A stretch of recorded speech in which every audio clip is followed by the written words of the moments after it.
Here we are on day 9, and we're looking at James chapter 1 verses 26-27. There are two things that jump out to me when I read these two verses. The first is, am I watching what I say and how I speak to other people? And does this match who I claim to be?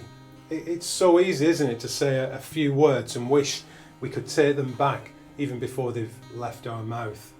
And although I think I've improved on this over the years, my family and friends are always too ready to point out when I get it wrong. And I feel sorry for that. I believe it's only with God's help that we can ever change this area of self-control, and especially in the area of the tongue. And we'll hear more about that when we get to chapter 3. But I suppose I wanted to focus today on, in this short clip, on this whole area of caring for the fatherless and the widows. And what a massive task, and how on earth can we ever be able to care for so many in need? Some years ago, Shell and myself somewhat miraculously got connected into the Street Life project in Zambia, which not only cares for vulnerable children, but is equipped and cared for widows and the poor. I've nearly 50 children that I'm responsible for and just one wife, which I often joke about. And that's some going into it.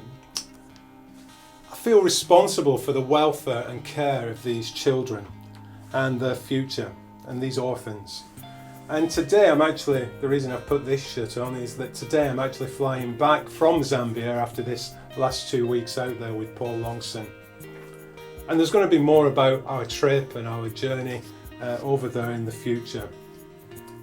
But it's easy, isn't it, sometimes to think about this challenge of caring for the widows and orphans as something that's far away, a long way from where we are.